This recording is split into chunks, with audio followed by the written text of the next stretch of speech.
Normalde her sene 10. aydan itibaren sezonumuz açılırdı, satışlar başlardı. Fakat bu sene çok durgun geçti maalesef. Beklentilerimizin çok altında. İş potansiyelimizin aşırı düşüklüğünden dolayı siz de görüyorsunuz. Yani esnaflar şu anda neredeyse dükkanlarını açmayacak bir duruma geldiler. Çok sıkıntılı bir durumdayız. Çok sıkıntı yaşıyoruz şu anda. Bunun en büyük nedenlerinden biri doğalgazın artması. Onun haricinde de şu anda dağıtılan yardım kömürlerinin piyasada satılmış olmasıdır. Yani şu anda piyasada bu satılıyor. Sosyal medyada görebilirsiniz bunları.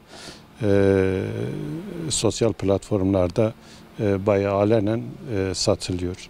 Artı bunun yanında işi bu olmayan, yani kömür, odun işi olmayan insanların korsan bir şekilde bunu yapmasıdır. Bununla beraber tabii biz gerekli mercilere, sitenin yönetimine de bildirmişiz. Şu anda korsan olan yerler var. Yani korsan kömür satan yerler var. Bunları belediyeye bildirmemize rağmen maalesef herhangi bir işlem yapılmamaktadır. Vergisini ödeyen esnaflar mecbur işçi çıkarmak zorunda kalıyorlar. Çünkü iş olmayınca ne olur? Personel en olarak işçiyi çıkarmak zorunda kalıyor. Şu anda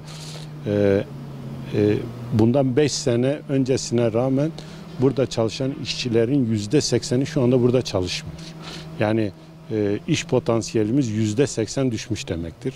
Çünkü çıkardığımız işçilerden de bellidir zaten. Şunu söyleyeyim, daha önceden Sayın Valimiz burayı ziyarete geldi. Bunları defaten kendilerine de yönetim olarak da bildirmiştik.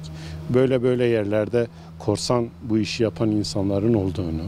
Fakat onun da gerekli talimatları vermesine rağmen belediyelerin bunun üzerinde herhangi bir ya yaptırım yapmak istemiyorlar ya da herhangi bir yaptırıma güçleri yetmediğini düşünüyorum. Çünkü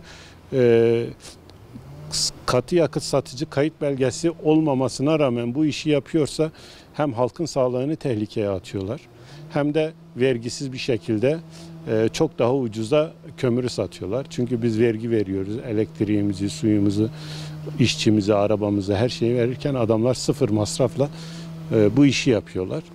Peki sobalık kömürler şu anda birinci kalite dediğimiz 7500-8500 kalori değerlerine sahip kömürlerin fiyatları 9000-9500 arası değişiyor. İkinci kalite dediğimiz kömürlerin fiyatı da 7000-7500 arasındadır. Şırnak dediğimiz kömür, yerli kömürdür o. Onun fiyatı da 4000 liradır şu anda. İyisi birinci ocağı 4000 lira. Biraz daha düşük kaliteli olanlar 3500-3000'e kadar da var fiyatları. Odunda da şöyle söyleyeyim, odun yerli, tabii bizim odunlarımız kömüre göre fiyatı gayet uygun. Odunların fiyatı şu anda sobalık odunlar 3000 lira. Fırınlık dediğimiz daha çok orman ağacı olan ürünler de 4000 liradır fiyatları.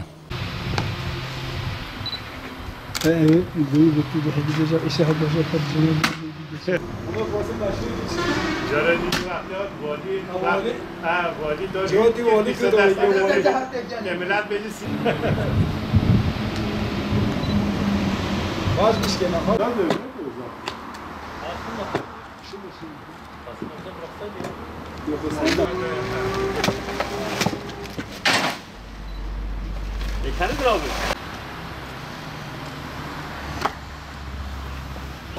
那谁拍的我们拍到底。